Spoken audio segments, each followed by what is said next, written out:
Hello everyone. Welcome back to Chips and Talk, episode 50. But of course, you might have noticed I did take out the subtitle. I don't know. I'm changing things up. I think if it's just called Chips and Talk, I think it just has a better punch, and it's a little less cringy, a little less corny, I guess. Although I don't know. I have no wrong with corniness. I don't have a problem with corniness or cheesiness, but I don't know, I guess I could do this. I'd be like, welcome to Chips and Talk, where we grab a snack and we chat. Episode 50. How does that sound? Does that sound better? I have no idea. You let me know in the comment section below. But that being said, this is episode 50. I, obviously knowing me, you know that I'm not very good at anniversaries or doing anything related to celebrations of any kind. So, because of that, I'm sorry. But that means that what I'm going to do is that for episode 51, if I have enough questions, or if I at least have some questions, I think what I'm going to do is I'm going to put up a community post on my YouTube channel, superjesusjackson. You might be listening on the video through the video version through there. And for those of you who are on Apple or Spotify right now, go to my YouTube, superjesusjackson. I'm going to put up a community post. I'm going to be like, look, guys, I messed up. Episode 50 has already aired. But we can do episode 51, and we will do kind of a Q&A, like an audience Q&A or whatever. Although I pretty much always ask for inquiries, and I usually never get them through email or whatnot. Or you could shoot them up on email, superjesusjackson@gmail.com. But I'm going to put up a community post on YouTube and see if anyone jumps in, I guess. Which reminds me as well, I have to do something for my YouTube channel. I mean, when I crossed 500 subscribers, I didn't do anything but I'm definitely going to do something for the 1,000 subscriber special. I'll probably hit that at some point next year, if I, I'm still alive. But thank you so much for joining me today. We grab snacks, chips primarily, and then we just kind of talk, kind of tell you about what I've been up to, whatnot. What snack do I have today? I have EL fudge. I don't know what they're called. These are basically just like little like chocolate fudge graham crackers. These are my favorite thing right now. They really are. It's probably not good, but do you believe in elves? I don't know. Do you? Thumbnail. That silence with the thumbnail. But I figure last episode, I don't think I had a snack, so I figured I would help you out, do some ASMR action, and just, hear me and listen to me enjoy this beautiful cookie. Is it a cookie? I don't know. Because this is technically chocolate, although obviously they're chocolate cookies. But you gotta be careful here. But this first one, we're just gonna go in raw, if you know what I mean. But here we go.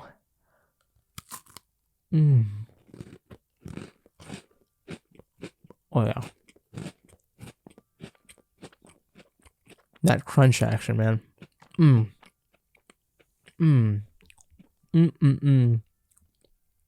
Yeah, that chocolate is probably not human. Oh my god. Oh, my TV is dimming. This is amazing. Actually, and just for this one, we're going to do this. We're going to pull it out. Oh, and we're going to just... Because I prefer the cookie more than I prefer the chocolate. Because the chocolate is more of a fudge chocolate. It's more like a frosting, like cake type of chocolate. It's still great, but yeah, the cookie is the actual cookie part is my favorite. Oh my god. I'm sure E.L. Fudge just sells like this part of the cookie. I don't think I've seen it, but I'm sure it exists. That's amazing. Let me see if I can undim my TV here. Because what we do here is there it is. I guess I got to do that every so often, which sucks.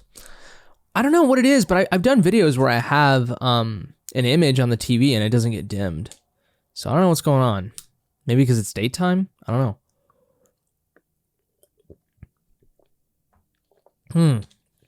I think I know what's up. I think it's because I just turned on the TV, but there's nothing like on the input of the TV. And what I mean is like it's not doing anything in the background. So it just feels like it's on for no reason. So if I were to like turn it on and then go to Netflix and then AirPlay an image on the TV, then it will stay on forever. But anyways, more information. Probably you didn't need to know all that information, but you're on my podcast, so okay, that was terrible. That was disgusting. But anyways, what have I been up to? So yesterday I went to the dentist. Did that, very important. The dentist told me that I have some stains on the backs of my teeth. And she was like, "What do you drink coffee? What do you do?" And I'm like, "I don't drink coffee. I don't drink wine, alcohol, nothing really. I don't drink raspberry juice often or whatever. I literally I have the occasional soda every so often." She's like, yeah. So I was like, maybe I should cool it with the soda. So I think I'm going to try to cool it with the soda. Although she said, try to use a straw, whenever you do drink soda. So I'm going to be doing that. Although, I usually when I get a soda anyway, it's when I go eat out. So, but yeah. And then I went to the doctor after that. I went to a very personal endeavor for a doctor. Maybe I'll tell you about that. Who knows? I don't know. That one might be a little bit too personal, but, you might already know what it might be if I'm being a little bit too personal with it.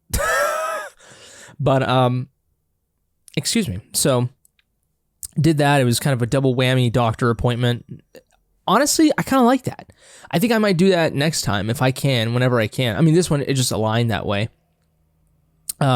Excuse the noise, outside if you hear anything. But yeah, that's kind of what I did yesterday, I guess. I have been playing a lot more of God of War Ragnarok. I am actively trying to play this game, okay? Like, to the point where there's some stuff that I could have done in the week that I didn't do at all, and now I'm trying to do them on the weekend. I do what I need to do. I upload my video, I get that out, and been doing that. And I recently put out the Alvin and the Chipmunks video. Obviously, last Chips and Talk, we talked about my love for that song, and the movie in general and everything. And here we are. I have put out a video just talking about my love for that song, and it was kind of interesting. I really found some stuff and I guess learned a little bit more about myself in the process. I didn't learn. I just more expressed myself to you a lot more. And it was interesting. I didn't think it was going to go that route. I thought I was just going to listen to the song and talk about it. But I ended up just kind of splurging to you how much of a terrible person I am throughout the rest of the year, except for Christmas. So it's interesting.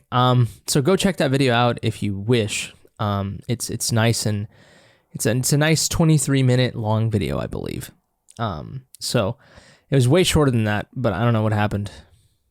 God knows what happens. So I put that out. My channel right now is on the low right now in terms of views. I think it's just kind of, I think it usually happens. I found this to be the case last year.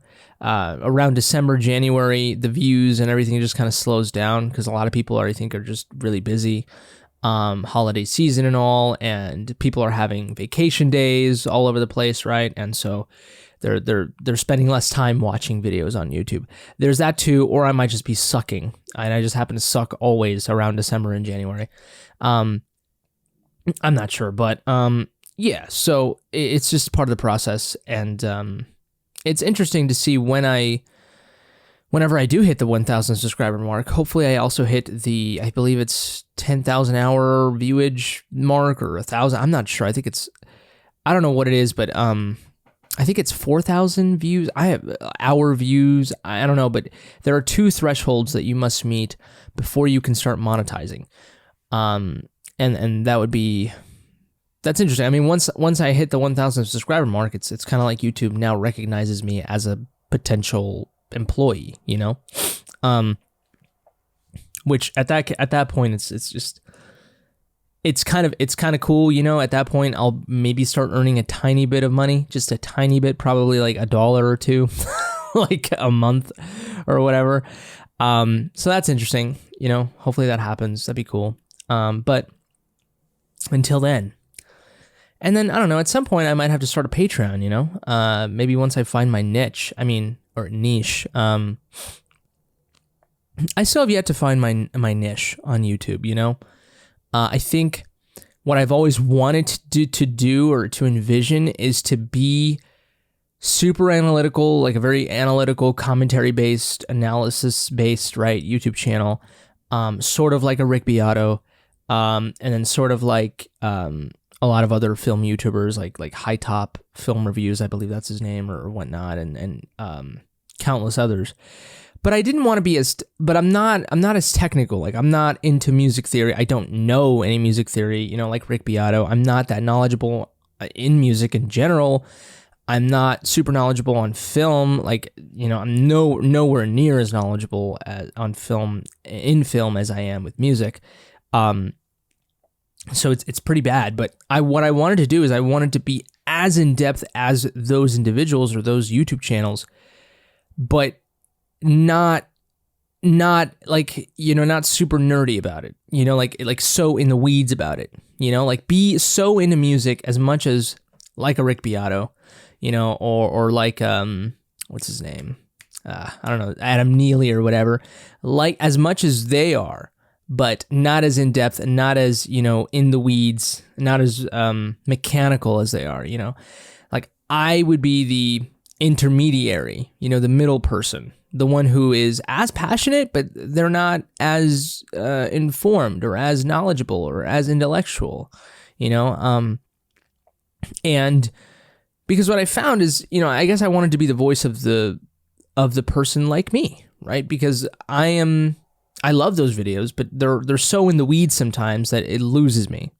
And maybe obviously that's me, you know, maybe I should go and study some music theory. I'm sure it wouldn't hurt.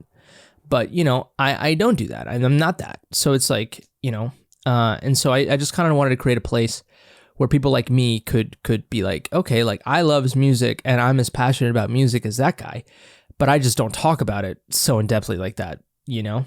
And it's like, whether it's because you can't or you don't want to or whatever, but I kind of wanted to be that person, you know? And I find my own way to be super analytical and deep or whatever, right? So it's kind of what I aspire to be. And same thing with film, right? Like I didn't go to film school, you know. I'm not studying color composition or frame rate or whatever.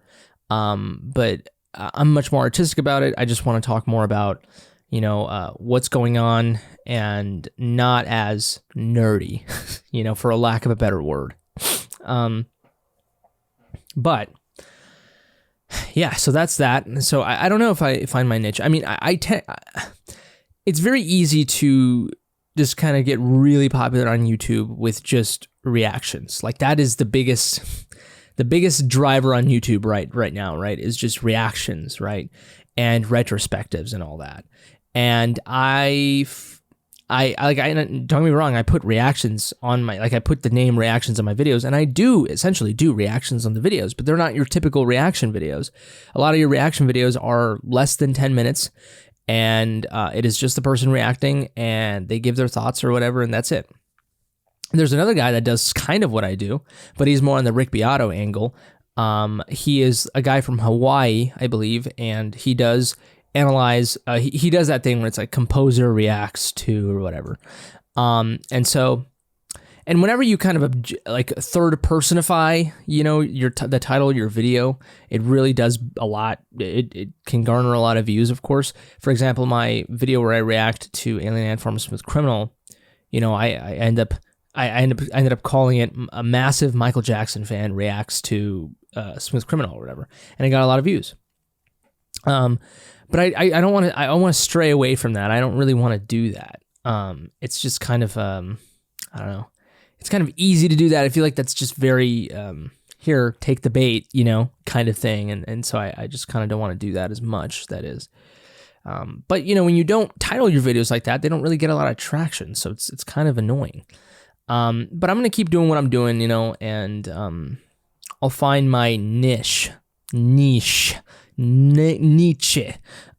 some way, shape, or form. I have thought about doing, obviously, more art wave videos. That is my sort of sub-series of audio story-based videos where I just God damn, the fucking sun is crazy right now. I'm going like dark and light over and over again.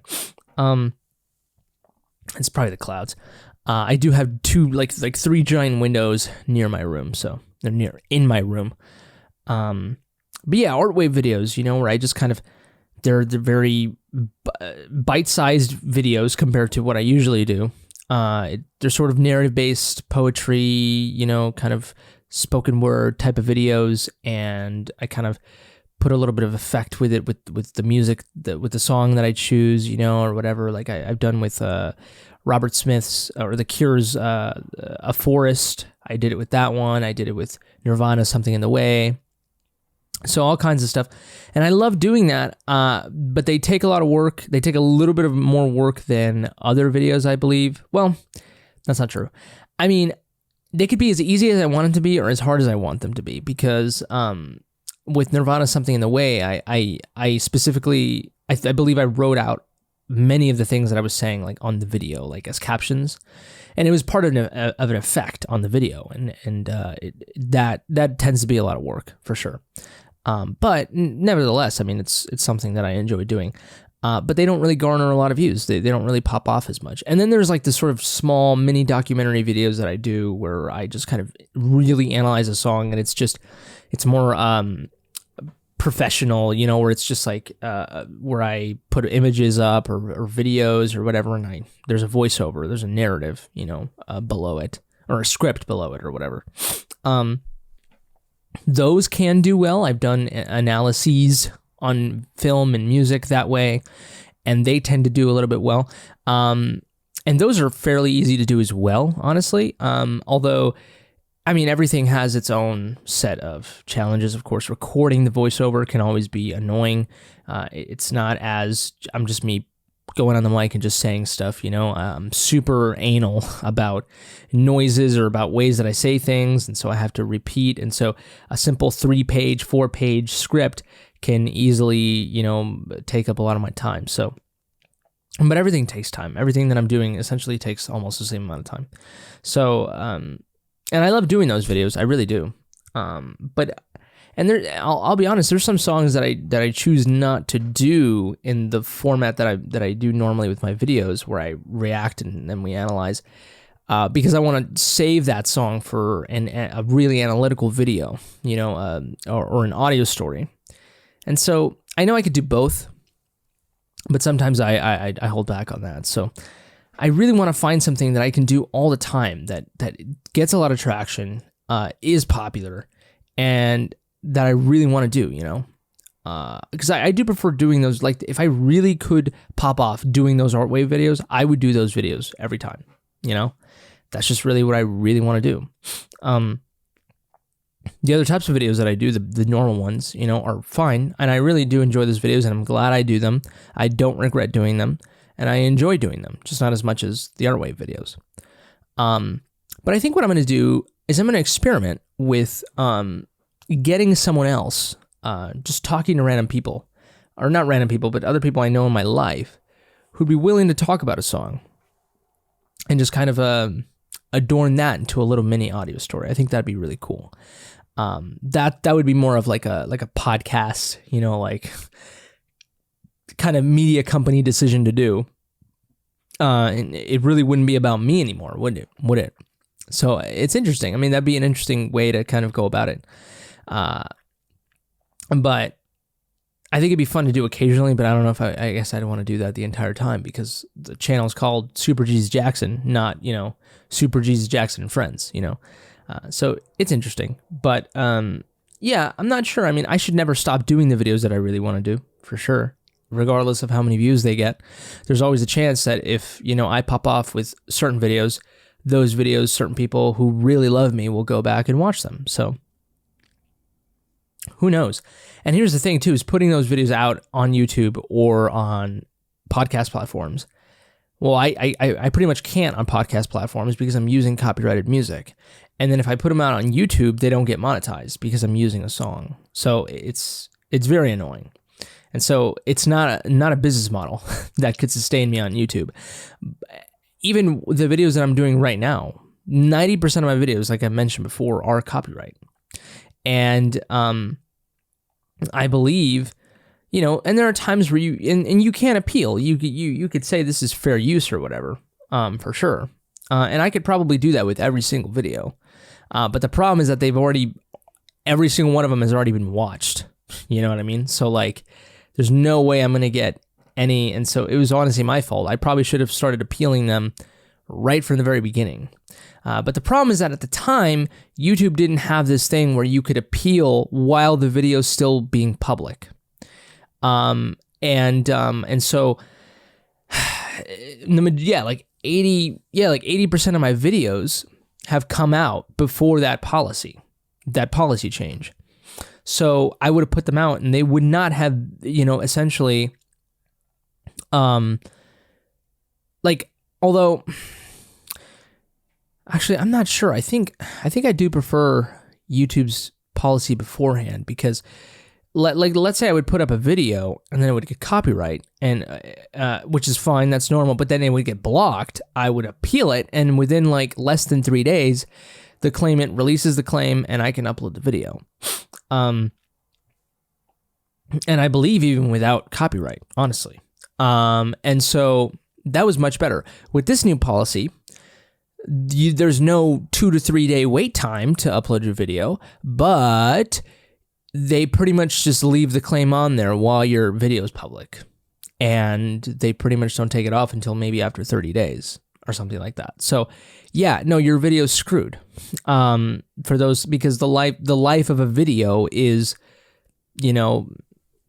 it can be 3 days, it can be a whole week, it can be a whole 6 months, so it doesn't, but the majority of your videos, yeah, only have like a week lifespan, that is. So it's kind of annoying. But yeah, the majority of my videos anyways would be just a big hassle to monetize. They really would be. And even the YouTubers, obviously, who use copyrighted music or who somehow use it in a creative way for educational reasons, a lot of them make their money through Patreon or whatever, right? And so I've thought about doing that. I've thought about setting that up. I just don't really know how many people would support me, I don't think that many, because it's not like I get hundreds and hundreds of views every video. I get lucky sometimes, of course, but so it's interesting. So it's going to be a long time until I find a way to monetize my content. Right now, a lot of it is just artistic passion, that's the majority of what my videos are, and I'm glad that I'm able to put them up on YouTube at least for people to watch, so, but I think that's what I'm going to start doing. I'm going to start videos that I have. I'm going to start kind of, making an appeal for every single one of them. That way, in the event that they ever do get that copyright claim taken off of them, because the majority of them are fair use, I can start actually gaining some money if they ever do gain traction again, because that does happen. I put out videos that have like fucking 14 views in the beginning, and then I look at them now and they're at 1,000 views. So, it can be a thing. It can be a thing. But I believe that is it for me now. Although, let me see, is there anything else that I wanted to talk about? I've been listening to more Metallica. I've also been listening to more Beach House. which the first and second album, not a huge fan of, especially the first album. Second album had a little bit more hits, about 2 or 3 songs that I kind of liked, but that was it. So I'm thinking that the third album is going to be much better. With Metallica, every album that I've listened to is kind of a banger, except for maybe the first one. But yeah, second one, third one, and now the fourth one, I believe, which is And Justice for All, which I've heard a lot of crap about. Like, I think a lot of people have shit on that album. I think it was because of its production or its mixing. I don't know what people are on. I think it's great. I think it's probably the best sounding Metallica album. At that point, obviously, I think the next album is the Black Album. I think that's what it's called. I'm not sure. The one with the Don't Tread on Me snake on it. That one probably has the best production, of course. It's their most famous release, other than Master of Puppets. But no, at this point, you know, And Justice for All has the best production on it, really. Songwriting, maybe, just because every song feels like a freaking Tool song. It's like 8 minutes or 9 minutes long, every single song, and I love that. That's great. Has a lot of movements to it. It's very orchestral in a way. It's probably why a lot of people equate, you know, like they say that if there's any genre that metal artists can go into, it would be, you know, the orchestral genre, you know, the classical genre, that is, just because the length of the music, of course, of each song is like a symphony, like a movement, right? And the complexity of the music, of course. Obviously, you have like metal prog rock bands and metal math rock bands and all this. So it's very easy to be super complex with metal music. But at the same time, you know, it has the punch and the gravitas that classical music has. So it's very interesting. It's probably why rock artists really love Smooth Criminal, you know, because Smooth Criminal sounds very Vivaldi-like. There are similarities to Smooth Criminal and Vivaldi's song. I'm not sure which one. I think it's one of his season numbers. But, and also, last but definitely not least, I have secured my pre-order for PlayStation VR 2, and I'm really excited. Comes out February next year, so just a couple months, honestly, at this point. It feels like, when you say next year, it's like, fuck, next year, but it's just a couple months. But anyways, that's it for me. This is episode 50 of Chips and Talk. Thank you so much. Look out for that community post on YouTube. Make your reply. Subscribe to the YouTube channel. If you enjoy my content, Super Jesus Jackson. Leave a rating, a review on the podcast platform of your choice for this podcast. Thank you so much. And again, please look out for that community post. I really want to get your questions or whatever for the next Chips and Talk episode. But that's it for me. You take care, stay safe, and until next time, I love you, and happy birthday.